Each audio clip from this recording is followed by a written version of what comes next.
É oficial, o reino tá em guerra. A rainha viúva não quer, o rei usurpador não quer, a rainha legítima não quer, mas mesmo assim, todos os caminhos levam a isso. E no vídeo de hoje eu vou analisar todos os acontecimentos do 10º e último episódio da primeira temporada de A Casa do Dragão.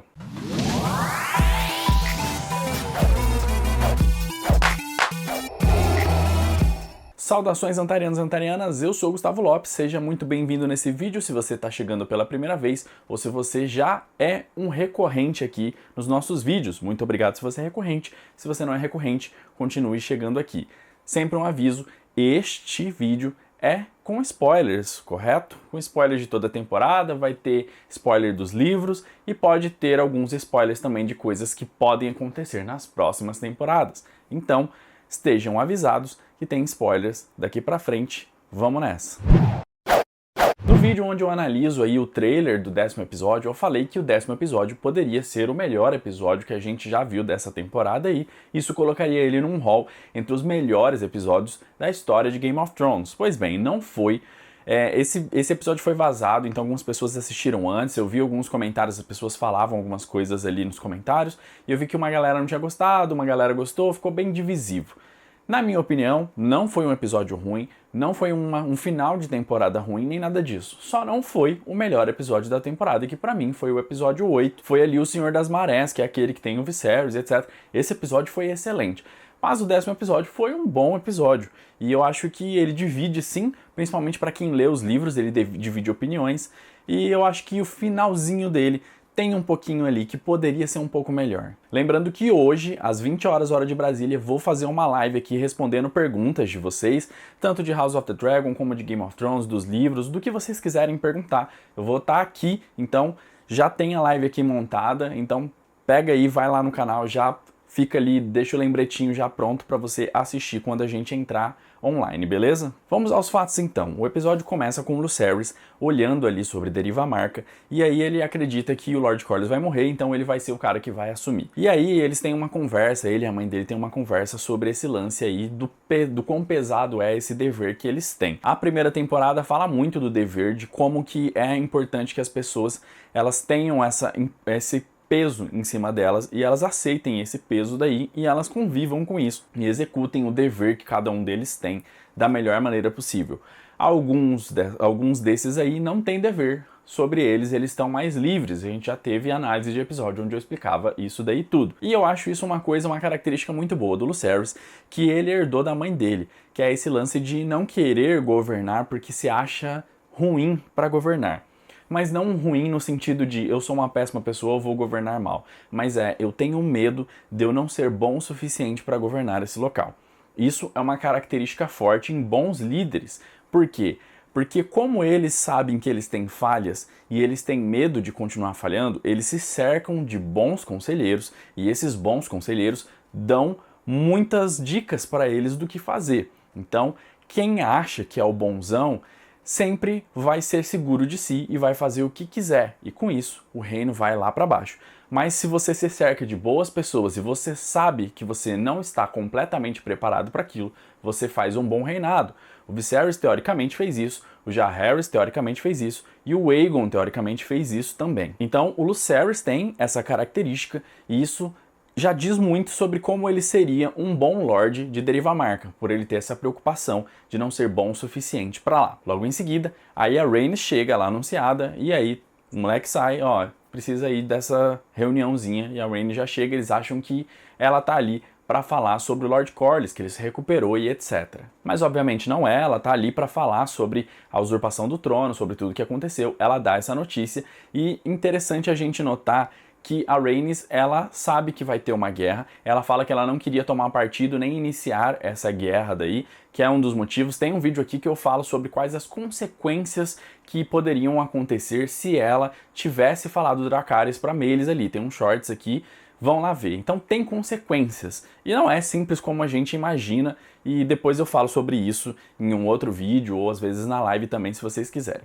Mas enfim, ela disse que ela não queria fazer isso daí, e aí por conta disso ela só falou, ó, vai ter uma guerra sim, eu sei que vai ter uma guerra, mas eu só tô falando, vocês se virem aí. Então, a Rhaenys, na cabeça dela, ela pensava já que na hora que ela contasse aquilo pra Rhaenyra, a Rhaenyra ia ficar emputecida da vida e ia declarar guerra e acabou, entendeu? O reino ia se mergulhar em guerra.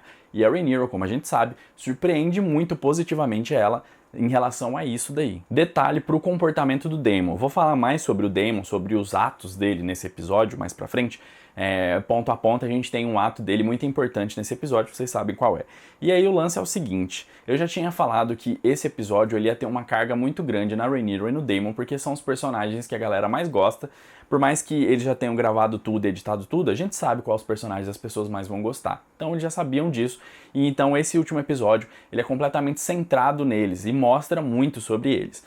E o lance do Daemon é exatamente esse. A gente percebe qual é a primeira coisa que ele diz quando a Rhaenys fala de tudo que aconteceu.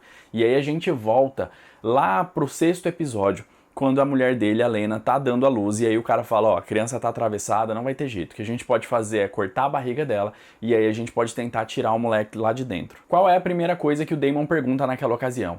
A mãe vai sobreviver? Essa é a pergunta, um paralelo com o Viserys no primeiro episódio, que ele pergunta se o moleque vai sobreviver. Então a gente tem valores diferentes ali. E nesse momento, quando a Rhaenys ela dá toda a notícia, o que o Daemon pergunta?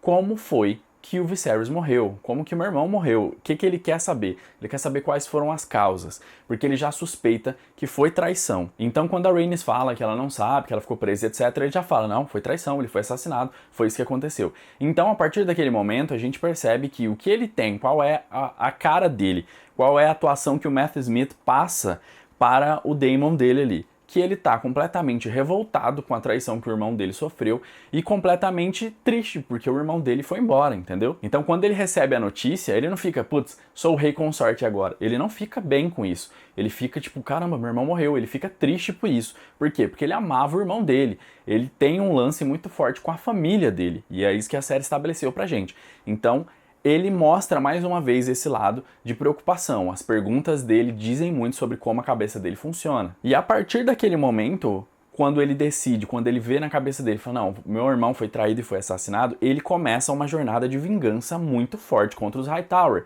Ali ele fica cego e ele decide que é só isso que importa, ele quer simplesmente acabar com todos. E essa coisa vem desde lá do primeiro episódio. Lembrem que ele não gosta, ele não se dá muito bem com o Otto, e ele fala que o Otto é capaz de qualquer coisa. E lá também, na primeira justa, ele decide que ele vai lutar contra o filho do Otto Hightower, e ele vai e derruba ele do cavalo, caramba. Então ele tem já esse ódio, e aí ele fala, pô, os caras mataram meu irmão. E aí ele tem mais ódio ainda, e ele quer muito mais ir à guerra para acabar com os Hightower e acabar com essa linhagem toda de uma vez. Outra coisa interessante sobre o Daemon é que ele pediu para você deixar o like nesse vídeo, para você se inscrever nesse canal aqui também. Ele também pediu para que você acompanhe a gente em todas as nossas redes sociais, porque lá a gente tem conteúdo que não tem aqui. Então tem coisa que vocês só vão ver lá. E se vocês não estão lá acompanhando a gente, vocês estão perdendo. Então vai lá naquela de foto que hoje tem dancinha e vai naquela de dancinha também lá dos chineses. Então as duas têm esse conteúdo aí diferenciado para vocês acompanharem, beleza? @AntaresBlog, tranquilinho para vocês acharem. A Rhaenyra, ela entra em trabalho de parto naquele momento, nos livros isso é exatamente igual, ela entra em trabalho de parto quando ela descobre que o pai dela morreu e que ela perdeu o trono, e naquele momento ali a gente começa a ver como é interessante aí o jeito deles agirem. A Rhaenyra, ela tá ali em trabalho de parto, ela tá com toda aquela dor, ela tá com todo aquele sofrimento porque ela perdeu o pai dela e ela tá perdendo o reino que pertence a ela, mas ela pensa ainda no reino, ela ainda se preocupa com isso, então ela não quer que a guerra estoure, então ela chama os filhos dela e ela fala, ó, não deixa o Daemon fazer merda, vai lá falar com ele, não deixa ele fazer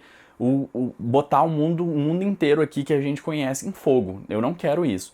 Enquanto isso, o Daemon ele não enxerga mais nada na frente dele. Então a mulher dele tá lá gritando de dor, a mulher dele tá chamando por ele e ele não tá nem aí. Ele tá ali na mesa pintada, só pensando na guerra, só pensando em como exterminar as pessoas que mataram o irmão dele. Eu achei muito legal a cena do Daemon com os guardas reais. Eu acho que ele fez uma oferta justa para os guardas reais, porque a oferta dele é o seguinte, ó, jura lealdade, fica tudo bem, se vocês não quiserem, morre aqui agora, uma morte rápida e honrada, tranquilinha para vocês, mas se trair, vocês vão morrer gritando. Então, basicamente é isso, eu achei uma oferta justa, e eu não tô sendo sarcástico não, achei uma oferta justa para os termos que acontecem naquele mundo, porque eu acho que um guarda real faria essa escolha, ele faria uma das escolhas ali. Então, se fosse para ele falar, ó, não reconheço a Rhaenyra como a rainha, ele ia falar, não, eu quero morrer e tal, mais ou menos como o Randyll Tarly fez ali naquela cena lá da 7ª temporada. E se ele acha que sim, fica, e eu acho que ele não ficaria ali pra trair depois. Mas o Daemon é esperto, ele já conhece a história da casa dele, ele sabe que aconteceu isso já algumas vezes, então ele prefere garantir para que isso aí não aconteça. Detalhe pro tamanho do Caraxes, vejam como o Caraxes cresceu. Ele parece que está muito maior do que em relação lá na primeira temporada. A gente sabe que se passaram mais de 16 anos de lá pra cá e os dragões crescem durante toda a vida. Então, quanto mais o dragão vive, mais ele vai crescer, maior ele fica. A ligação entre os dragões e seus montadores parece ser um tema nesse episódio aqui. A gente vê que a Rhaenyra está em trabalho de parto e a gente tem flashes da Syrax gritando. Por quê? Porque ela está sentindo dor e a gente percebe que essa ligação é uma ligação forte do montador com a montaria. Então o dragão sente. A gente já viu isso em outras vezes, a gente já viu isso com o Caraxes e o Daemon quando ele recebe uma flechada, a gente já viu isso com a Daenerys e o Drogon quando o Jon mata ela, daí o Drogon sobe porque ele sentiu o que aconteceu, beleza? Então a gente sabe que tem essa ligação e esse episódio foca um pouco, tem uma carga para essa ligação. Uma coisa que eu queria chamar a atenção é que a Rhaenyra, ela faz todo o trabalho de parto dela sozinha, ela não deixa ninguém ajudar ela e ela tá o tempo inteiro ali fazendo tudo sozinha. A impressão que eu tive é que ela sabia que ela ia perder a filha dela e que ela não queria que ninguém ajudasse ela queria fazer aquilo sozinha. Por quê?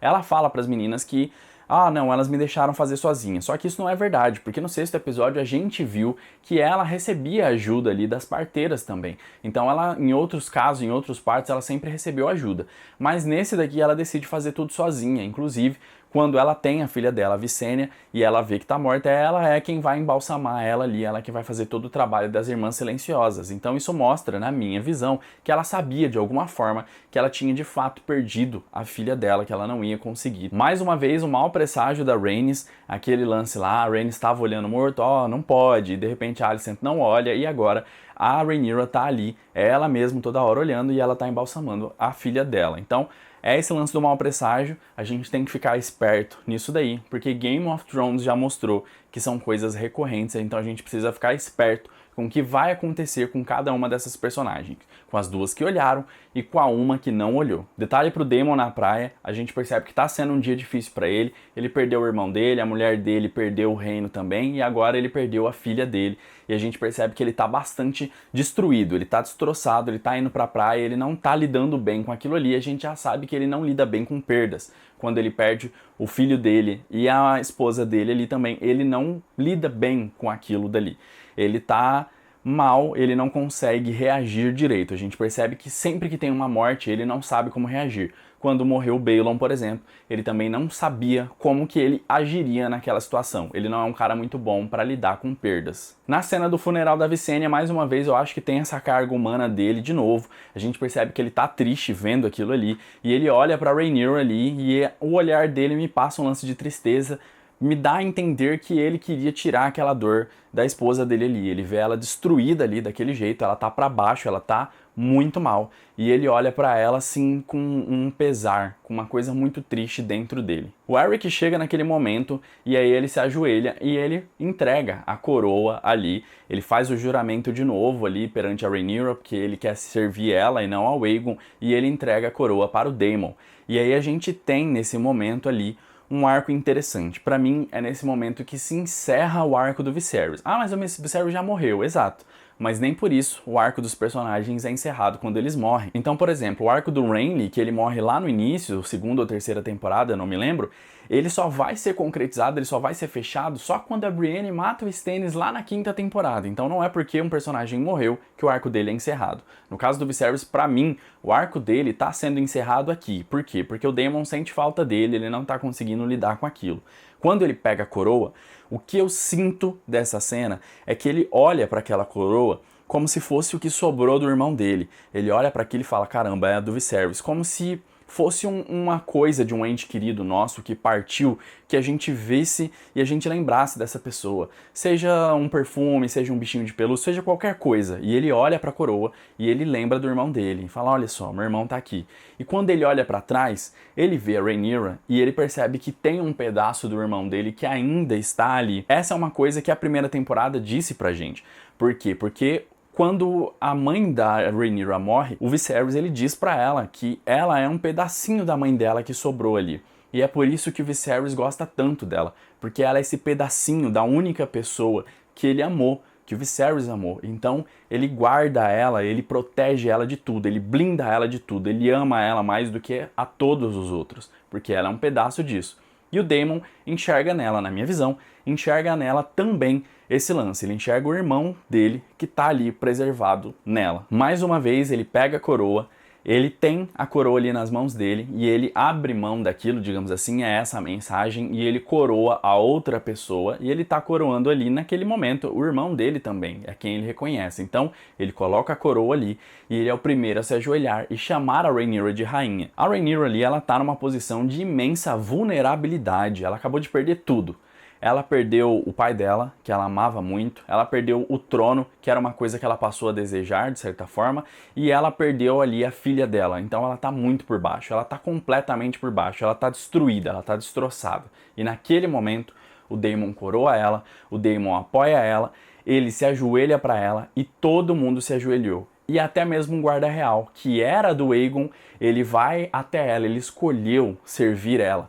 Então ele mostra para ela que existem pessoas que acreditam na reivindicação dela.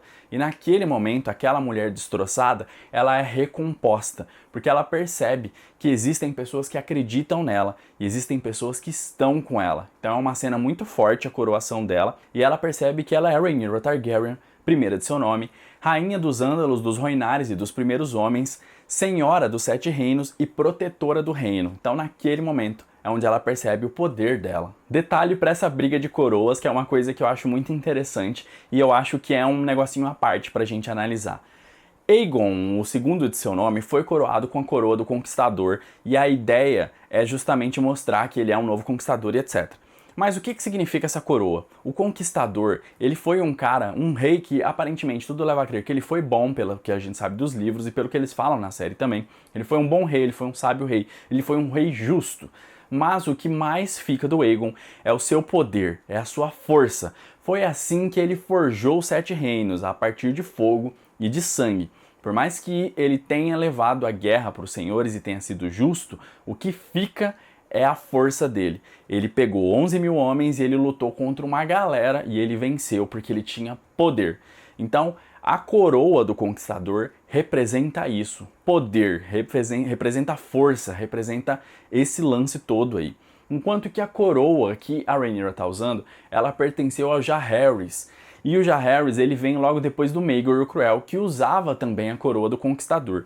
Como o Jaehaerys ele queria se diferenciar do Maegor, ele não queria que ninguém pensasse que ele fosse algo parecido com o tio dele, o Maegor, ele falou, vamos forjar uma coroa nova, porque eu quero uma coisa diferente, para ninguém nem pensar que eu tenho nada a ver com aquele maluco. Então ele manda forjar essa coroa. E percebam que essa coroa, ela tem os emblemas das casas nela. Então tem ali o Lannister, tem o Tully, tem Stark, tem Baratheon, tem vários emblemas das casas ali na coroa. Então ela é uma coroa que ela representa a união dos reinos, ela representa justamente isso, é meio que uma coisa mais esperançosa. Enquanto que a coroa do Aegon é uma coroa fria, é uma coroa que representa força, a da Rhaenyra ela é uma coroa que representa outra coisa, ela é uma coroa quente e ela é uma coroa que representa união, representa paz. No primeiro conselho de guerra da Rhaenyra a gente percebe que ela não quer a guerra enquanto que todo mundo quer. E aí a galera até tá falando, eles estão falando de reunir o exército, homens, etc. E eles falam, cara, não precisa disso, a gente tem dragões. E são os dragões que fizeram mesmo o lance acontecer. E de fato eles têm razão. O Aegon, quando ele chegou para conquistar, ele tinha 11 mil homens, basicamente. Esses 11 mil homens, a maioria vinha dos Tully, inclusive, que governavam, naquele momento governavam porque o Harwin já tinha morrido, governavam ali as terras fluviais. Então eles cederam os soldados para os Targaryens, e os Targaryens iam com 11 mil homens para a batalha. E eles iam enfrentar o exército dos Lannister, dos Gardener. Os Gardener era a casa que antecedeu os Tyrell e eles governavam ali a Campina. Então, os Gardener iam junto com os Lannister com 55 mil homens, ou seja, 5 vezes mais. Então o Aegon não teria chance, mas ele tinha 3 dragões. 3 dragões adultos. E por conta disso, com 11 mil homens, ele conseguiu forjar os 7 reinos e fazer todo mundo dobrar o joelho para ele. Então, mostra o poder do dragão. Enquanto isso, a Rhaenyra tem 13 dragões. E é isso que o Daemon quer mostrar para ela. Você tem um poder, você tem 13 dragões. Você pode pegar o reino e virar ele do avesso, porque você é o poder em pessoa. Uma coisa interessante é que ela afirma que os dragões dela nunca foram pra guerra, né? Os dragões montados, eu imagino que ela queira dizer. Só que pelo menos nos livros isso não é verdade, porque do lado deles eles têm o Caraxes, e o Caraxes já participou de guerras, enquanto ele era montado ali pelo Aemon, que inclusive é o pai da Rhaenys, e ele participou também da guerra juntamente com o Daemon ali, que é a batalha nos degraus. Então todo esse lance aí de nossos dragões não têm experiência em guerra. Tem! Talvez não de brigar um contra o outro. Aí nenhum dragão tem experiência desses, porque nunca houve briga de dragões até esse ponto da história. Então eles não têm experiência de lutar um contra o outro, mas têm experiência de guerra sim. Na cena em que o Otto chega para entregar os termos para Rhaenyra, eu vou comentar só 2 coisas. A primeira delas é o seguinte: é inadmissível a Syrax estar desse tamanho. É inadmissível a Syrax estar do mesmo tamanho do episódio 2, gente. Eu acho um absurdo isso daí. Ela tem, daquele ponto do segundo episódio até esse ponto, 16 anos passados. Em 16 anos ela não cresceu nada. É isso? Não é possível, tipo, que isso está acontecendo. Porque o Drogon, ele sai de um ovo para o tamanho de um avião em 10 anos, basicamente. A gente tem mais ou menos esse tempo correndo lá dentro da série. 10 anos.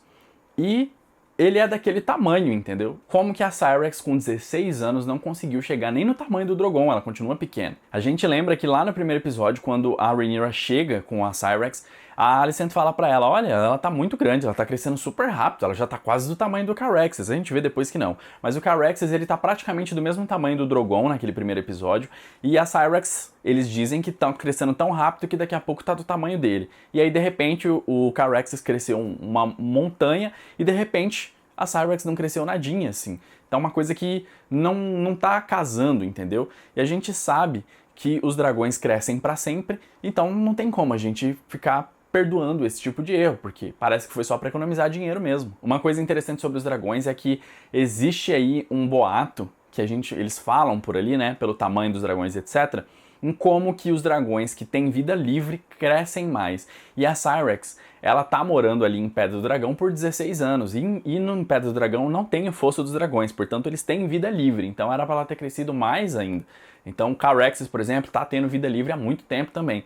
Desde que ele foi expulso pela primeira vez de Porto Real, ele tá na rua. Então, basicamente, ele tem vida livre o tempo inteiro. O segundo ponto é por causa do pedaço de papel que o Otto entrega. Esse pedaço de papel é aquele mesmo pedaço de papel que a Rhaenyra arranca do livro lá no primeiro episódio e entrega. O pedaço tá falando sobre a Nymeria, e aí quando ela tira o papel, a Alicent, não pode fazer isso, a Septã vai brigar. E aí a Rhaenyra, Septã, sua princesa, pô, toma aí o pedaço de papel. E aí a Alicent, ela tá usando aquele pedaço de papel para que ela se lembre de como elas eram amigas, como elas eram melhores amigas, e para que haja paz e não guerra no reino. A gente vem mais uma vez pro conselho de guerra da Rhaenyra, e nesse conselho de guerra a Rhaenyra continua relutando ali em ir pra guerra. Enquanto isso, o Daemon, ele tá ali sempre tentando fazer a guerra rolar e não rola. E ele enxerga o pai dela nela, né? Então, basicamente, provavelmente aquela impressão que eu tive, ela se confirma aqui nesse momento. Ele continua enxergando o pai dela nela, assim. Então ele vê, putz, é tão parecida com um pai que é fraca desse jeito, na cabeça dele, é óbvio, né? Então, tem todo esse lance aí que ele tá tentando fazer pra guerra, olha, é seu direito, a gente precisa ir. Enquanto que ela tá falando, olha, a gente precisa cuidar do reino. E aí ela pede pra esvaziar a sala, porque ela quer ter o papo da canção de Gelo e Fogo com ele. Então ela precisa que ninguém esteja lá, porque só eles que são ou foram herdeiros da coroa sabem desse segredo e só eles podem saber. A Rhaenyra, ela acredita que como Daemon ele foi o herdeiro do Viserys por muito tempo, então ele saberia o que era a canção de Gelo e Fogo. Então ela quer explicar pra ele, olha, a gente precisa manter o Reino Unido por causa do inverno que tá chegando. Só que o Viserys nunca contou isso pro Daemon, porque ele nunca foi considerado pra linha de sucessão ali do Trono de Ferro. Então, ali naquele momento, a Rhaenyra percebe isso, que ele nunca teve nessa lista de sucessão, e o Daemon também, e aí a gente tem a cena do enforcamento. Então vamos analisar essa cena primeiro de tudo aí. Então, ele vai e enforca ela, e aí ele fala pra ela a seguinte frase: sonhos não nos fizeram reis, dragões fizeram. E aí, a gente precisa voltar lá no terceiro episódio pra gente entender esse paralelo aqui. Lá no terceiro episódio, quando o Viserys tá na caçada dele, ele tá bebaço, ele vai conversar com a Alicent, e aí ele fala: muitos da minha linhagem já montaram em dragões, mas pouquíssimos foram sonhadores. E aí ele fala sobre como ele queria ser um sonhador, fala sobre o sonho dele lá do Aegon, que dá toda aquela confusão lá no episódio 8, inclusive. E aí ele explica pra ela o seguinte: o que é o poder de um dragão perto do poder de uma profecia. E aí a gente tem essas posições antagônicas. Sonhos não nos fizeram reis, dragões fizeram. Enquanto ele tá ali focado no poder do dragão, o outro tá focado no poder da profecia. O Daemon é um nerd de dragão. Ele é um dos maiores pesquisadores e um dos maiores estudiosos de dragão que já existiu. E ele tem a ligação mais forte com o dragão dele que a gente já viu. Ele comanda o Caraxes telepaticamente, uma coisa que a gente não vê em quase nenhum outro. Todos os outros montadores de dragão têm algum tipo de comando vocal que eles dão. A Rhaenys, por exemplo, ela tem uma ligação muito forte com a Meleys e a gente vê isso daí. Mas lá no final, a gente percebe que para ela voar, ela dá uma baixada e ela dá um comando vocal para Meleys. A Daenerys tem uma ligação extremamente forte com o Drogon. Mesmo assim, para que ele solte fogo, ela precisa gritar Dracarys. O Daemon não grita Dracarys nessa série. Quando ele chega, o dragão dele vai soltando fogo o tempo inteiro, sem ele falar nada. Ele tá falando outras coisas e o dragão dele tá fazendo o trabalho. Quando ele precisa que o dragão dele chegue até ele, intimide alguém ou faça qualquer coisa, ele dá o comando de forma telepática para o Caraxes. Por quê? Porque ele estudou muito isso e ele tem uma ligação extremamente forte com o Caraxes. Por quê? Porque ele acha que dragões são o maior poder do mundo e que é isso que faz a casa Targaryen ser tão especial. E é por isso que ele é tão preocupado com a manutenção da espécie. Ele cita que eles têm 20 ovos de dragão para ser chocado. Porque se a casa perder os dragões, acaba a casa. Então ele quer manter os dragões vivos. Ele tem essa missão dentro dele. Ele precisa de dragões para a casa do dragão continuar soberana. Do outro lado a gente tem Viserys. O Viserys, quando ele tá falando com a Rhaenyra, ele fala que montar um dragão é uma coisa até ok, mas nada é mais perigoso do que sentar no trono de ferro. Ele fala que o poder de um dragão é uma coisa muito pequena perto de uma profecia. O Viserys montou o Balerion, um terror negro, que foi o maior dragão que já existiu. Quando aquele dragão morreu, ele não se ligou com nenhum outro, porque era um poder que ele não achava que era tão grande, tão necessário. Ele via outras coisas, ele desejava ser um sonhador. Então, vê o poder do dragão e o outro o poder do sonho e das profecias. Então a gente tem essas posições antagônicas entre os irmãos. O Daemon tem razão. Dragões fizeram eles reis. Mas o Viserys também tem razão. Os sonhos fizeram eles reis. Por quê? O Aegon sonhou que ele deveria unificar os 7 reinos, mas ele só conseguiu unificar os 7 reinos porque ele tinha dragões. Então os dois estão certos, precisa aí de um amálgama, a gente precisa de uma fusão entre o sonho e os dragões, para que a gente tenha grandiosidade de fato. Falando agora do enforcamento de fato, é o seguinte: o Daemon ele enforca a Rhaenyra pelo seguinte: quando a Rhaenyra fala para ele sobre aquele lance, ele percebe que ele nunca esteve na linha de sucessão do trono. E ele percebe que era uma coisa que ele almejava muito e ele nunca esteve ali. Na cabeça dele, ele tinha feito uma burrada, porque quando ele fez a piada com o Daemon, aliás, com o Baelon, que era o sobrinho dele ali, que tinha morrido, etc., ele achava que aquilo tinha tirado ele na sucessão do trono. Mas ele percebe que não era, porque nunca o Viserys contou aquilo pra ele. Lá no episódio 3, a gente vê que o Viserys está conversando nesse mesmo papo aí dos sonhadores, dos dragões, etc. Ele fala que ele nomeia a Rhaenyra unicamente porque ele quer salvar o Westeros do Daemon. Então ele só quer que o Westeros não tenha o Daemon como o rei. Ele não acreditava que ele teria mais nenhum filho, ele não acreditava que ele iria se casar. Então por conta disso, ele remove o Daemon da linha de sucessão e coloca a Rhaenyra. E o Daemon percebe isso. E o Daemon sempre quis a atenção do irmão, ele sempre quis o carinho do irmão, ele sempre quis que o irmão notasse ele. E isso encheu ele de ódio naquele momento. Então quando ele percebe tudo isso, ele enforca ela e é por isso que a gente tem essa cena. Agora a minha opinião. Pra mim, o Daemon foi um personagem muito mal desenvolvido, já que ele chegou nesse ponto. E aí parece um pouco de Daenerys, sabe? A gente vê um personagem sendo desenvolvido de um jeito, durante toda uma temporada, no caso da Daenerys, durante toda a série, e aí de repente ele dá um 180 maluco e ele vira uma coisa que a gente não tava esperando que ele virasse. E aí eu vi muita gente discutindo sobre o Daemon, falando, pô, por que vocês estão surpresos? Ele sempre foi desse jeito, ele matou a mulher dele, não sei o quê. Não foi isso que a série estabeleceu pra gente. E aqui não é lance de fanboy, tá? Porque eu não tenho um personagem favorito. Eu gosto de personagens bem desenvolvidos. Então o personagem morreu, foi bem desenvolvido? Pô, maravilha, que ótimo personagem foi feito. Ah, o personagem continuou vivo e ficou uma merda. Pô, então por que ele tá vivo ainda? Ah, porque o personagem ele pegou e virou vilão. Beleza, se isso faz sentido dentro da trama. Ah, porque ele ficou bonzinho. Beleza, se isso faz sentido dentro da trama. Então, vários personagens têm essas características que eu citei. Então, a gente tem só que gostar do desenvolvimento, na minha opinião. A gente tem que gostar do desenvolvimento e não ter personagens favoritos nesse ponto, porque a gente acaba ficando cego pros personagens. E o caso do Daemon é isso. O que a série estabeleceu pra ele? A série estabeleceu que ele era o caos, ele era o fogo do dragão. Ele era um Targaryen mais puro que já existiu na história dos Targaryens. Louco, completamente maluco, age por impulso, é um nerd de dragão, e ele é impulsivo pra cacete e etc. Mas, com a família, ele sempre tinha um jeito de agir. E esse jeito de agir era diferente com o restante do mundo. Então, todos os momentos de enfrentamento que ele teve, todos os momentos de humanidade que ele teve, era em relação com a família dele. E aí a gente pode recapitular. Quando o irmão dele perde a mulher e perde também o filho, como é que ele fica? Fica triste.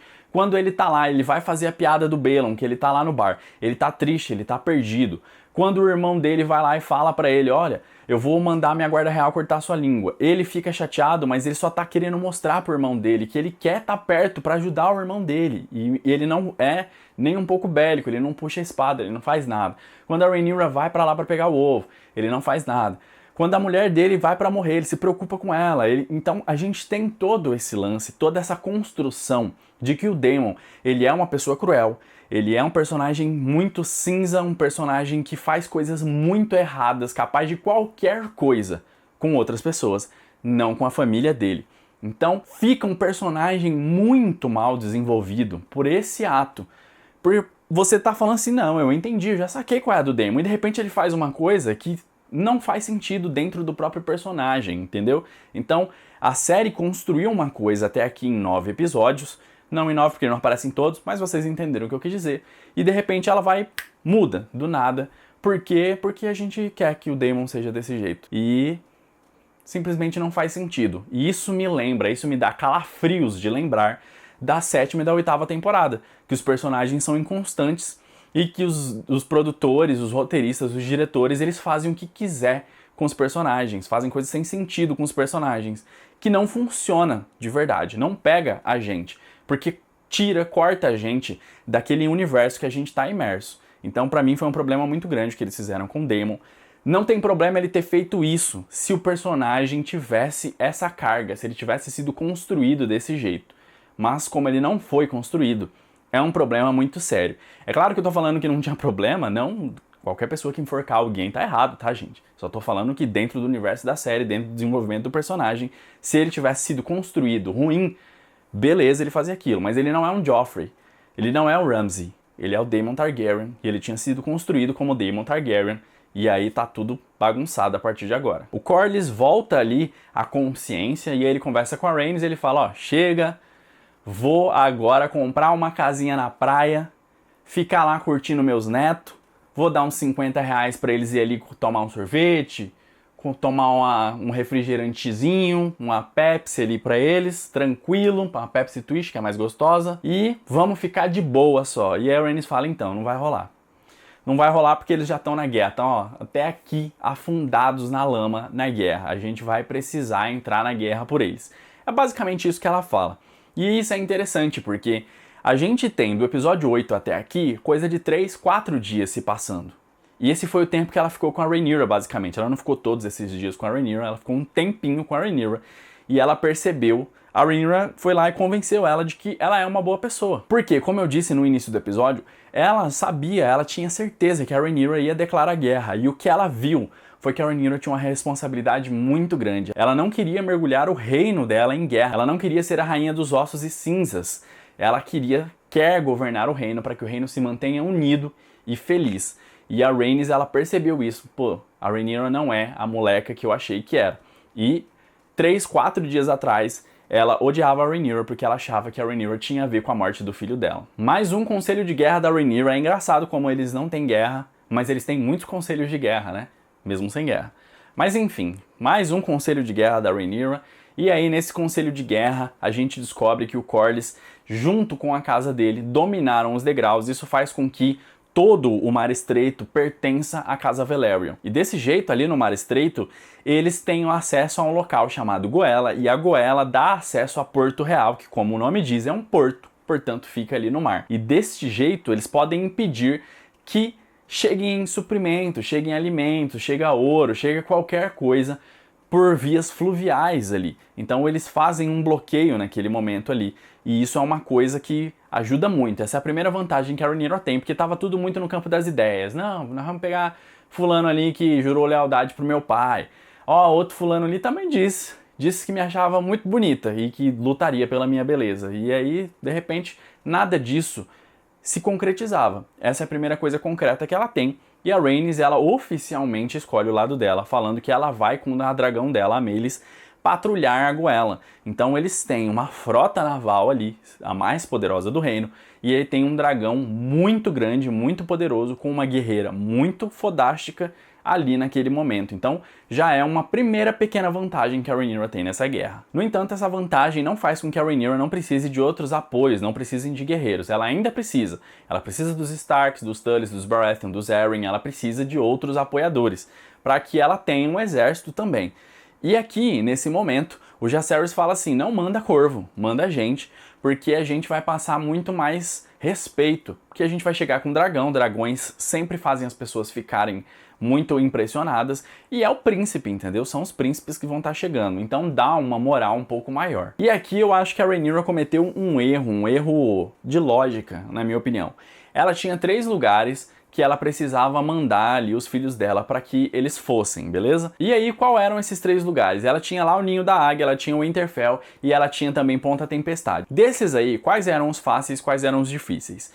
Ela tinha o Ninho da Águia. O Ninho da Águia, além deles terem esse lance aí também de honra, igual os Starks têm, que eles têm uma coisa forte também de honra, ela é filha de uma Arryn. A Aemma Arryn era, obviamente, uma Arryn. Então, ela tem uma ligação direta com os Arryn. Ela tá reclamando o trono e ela precisava dessa ligação. Então, era muito provável que os Arryn apoiassem a reivindicação dela.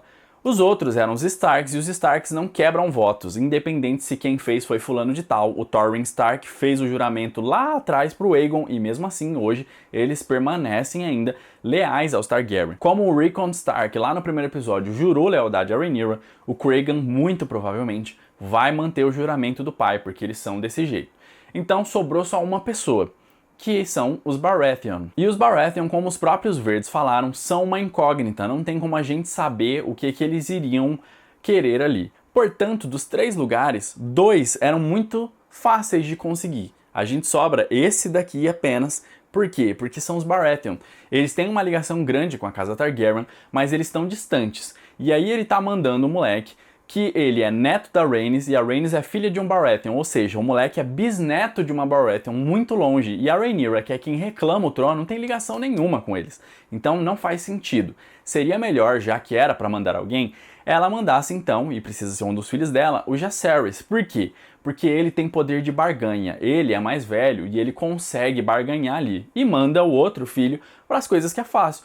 Ó, minha mãe é uma Arryn também. Apoia a gente? Beleza, ela é mesmo uma Arryn, vamos apoiar. Ó, vocês fizeram um juramento aqui. Apoia a gente? Beleza, a gente fez mesmo, vamos apoiar. E acabou. Então ela poderia aí ter sido um pouco mais inteligente, na minha opinião. E aqui a gente tem, na minha opinião, uma cena muito estranha do Daemon com o Vermithor. Vermithor é conhecido como Fúria de Bronze. Ele era o dragão que o rei, o avô do Daemon, o rei Jaehaerys I, montava. Então é um dragão gigantesco. Ele só não é menor que a Vhagar, ele é muito grande, ele é enorme.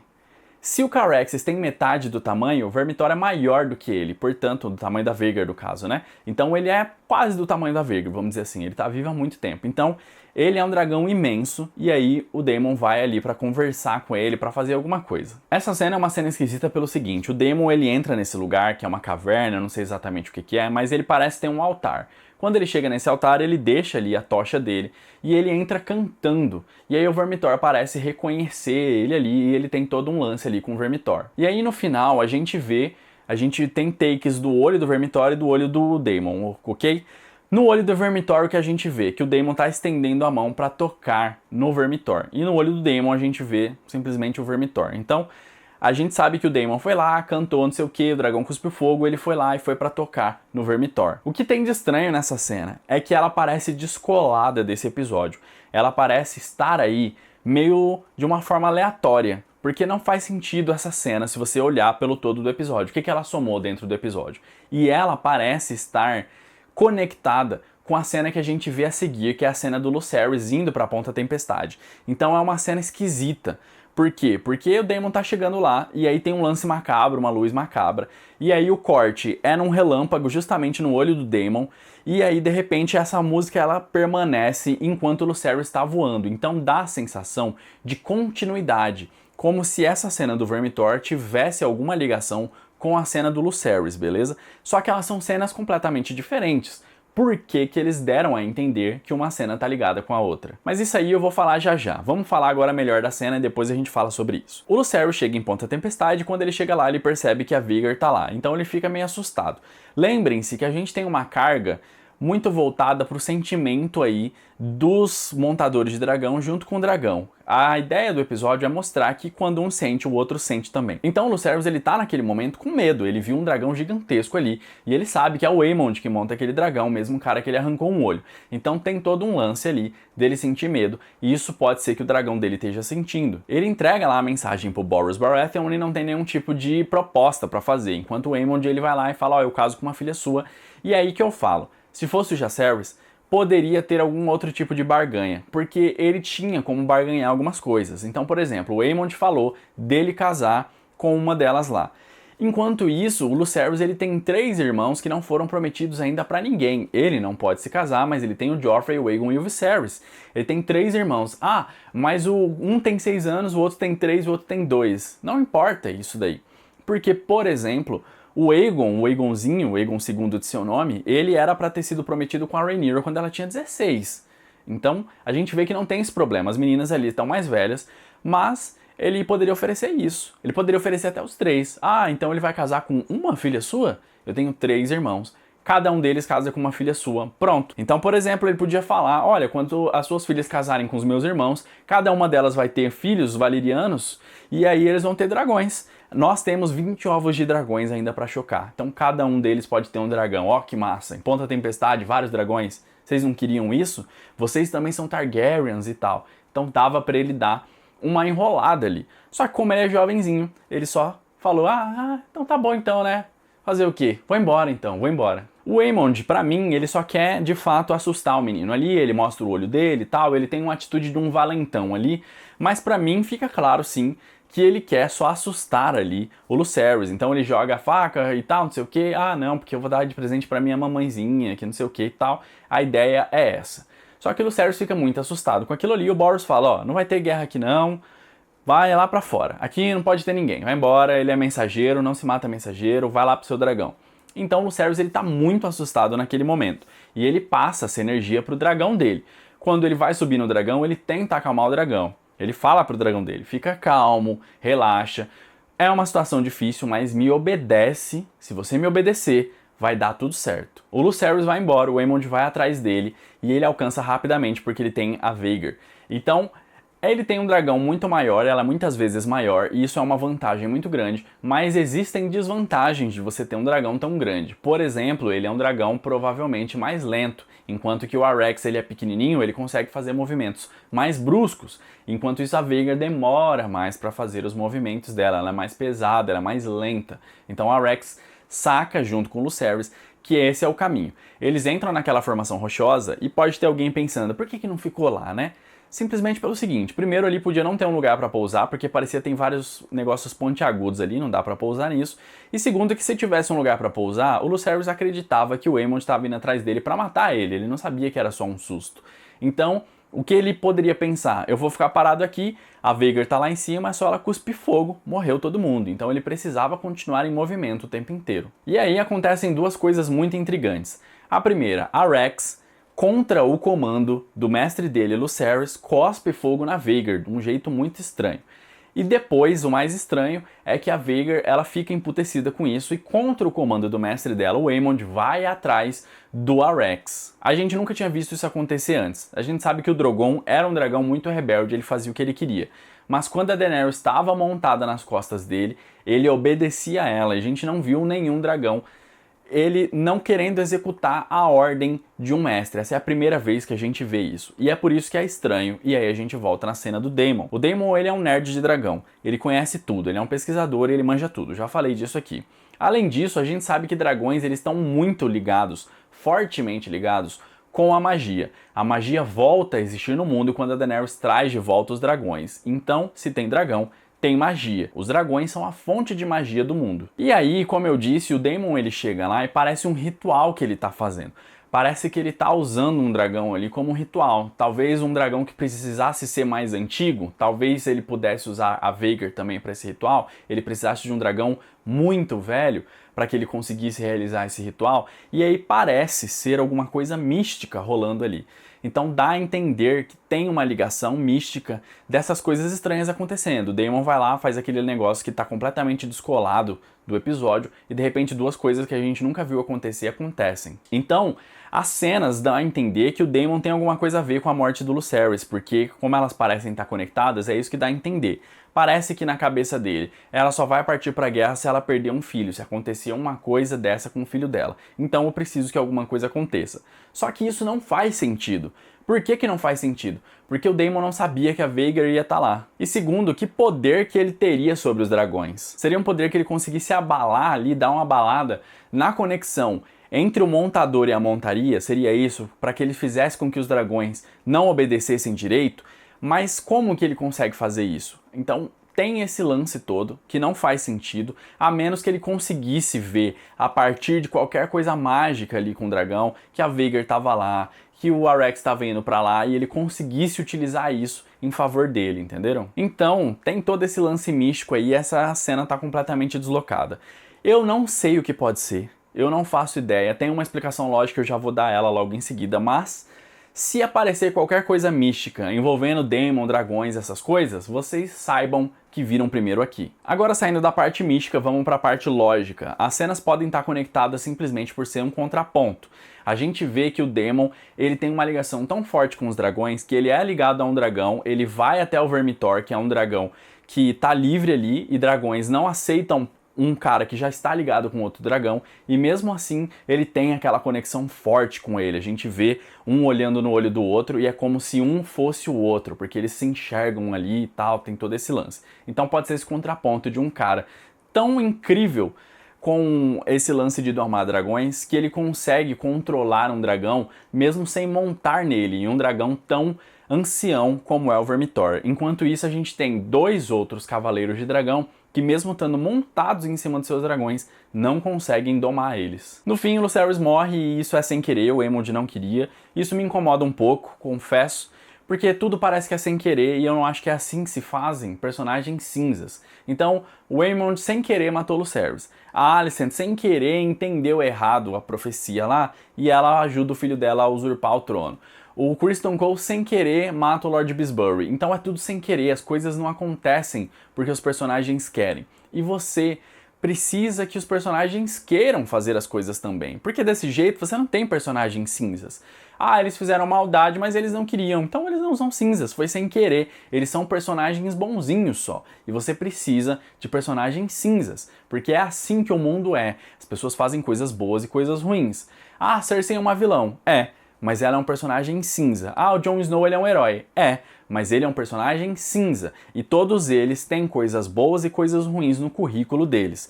E então eles não são personagens bonzinhos que fizeram as coisas sem querer. Eles são personagens que querem fazer o mal, são personagens que querem fazer o bem, são personagens que querem fazer o mal e fazem o bem, são personagens que querem fazer o bem e fazem o mal. E é assim que acontece as coisas. No final de tudo, o Daemon comunica para Rhaenyra sobre o que aconteceu e aí ali a gente vê a guerra acontecendo, ela se vira e a gente vê o ódio estampado na cara dela. Ela já falou, ela não queria começar uma guerra, mas agora eles começaram. E é por isso que o Aemond fica tão transtornado quando ele fala: "Não, não é para você fazer isso, não mata".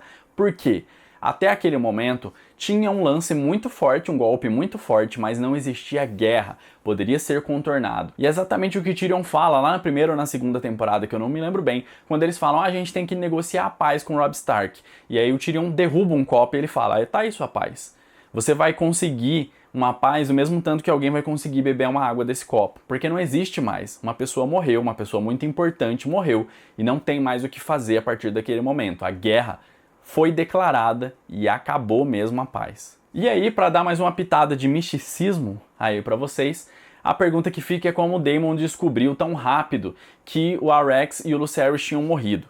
Nos livros, 3 dias depois, quando acontece esse lance todo, é que o dragão e o corpo do Lucerys chegam até Ponta Tempestade e eles veem que eles morreram. Então, pode ter acontecido a mesma coisa, só que o que dá a entender no episódio é que tudo aconteceu no mesmo dia. E eu acho muito difícil, ainda mais do tanto que eles voaram para longe de Ponta Tempestade, que em um dia eles conseguissem carregar os restos de todo mundo e levar. Então, pra gente não ficar no místico, que ele sabia que aquilo aconteceu só por causa daquela cena lá, a gente pode explicar que aquilo ali, de fato, caiu no mar e estava de um jeito muito louco, exatamente numa corrente ali muito forte, e aí levou até lá no mesmo dia, ou simplesmente caiu em terra, e aí as pessoas viram e avisaram eles. Então, só para não ficar no místico, tem como a gente explicar desse jeito. Essa foi a última cena, já tá confirmado que a próxima temporada vai ser só em 2024, já tá confirmado que a gente vai ter 4 temporadas para contar toda a história da Dança dos Dragões, então é essa e mais 3,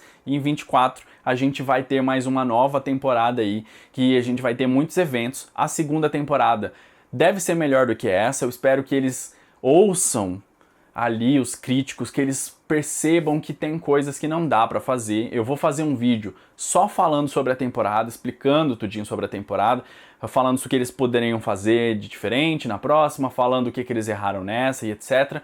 E dando uma nota geral também. Porque nesses vídeos aqui eu falei sobre cada um, mas eu não falei sobre o todo, né, da série. E se você não quer esperar até 2024, você pode assistir esse vídeo aqui, onde eu falo sobre uma teoria de A Casa do Dragão mesmo. Mas se você quiser uma coisa diferente, você vê esse vídeo aqui, e nesse vídeo é uma de Game of Thrones, pra variar um pouquinho aí, sair desse universo de A Casa do Dragão, vamos pra Game of Thrones. É isso aí, galera, muito obrigado.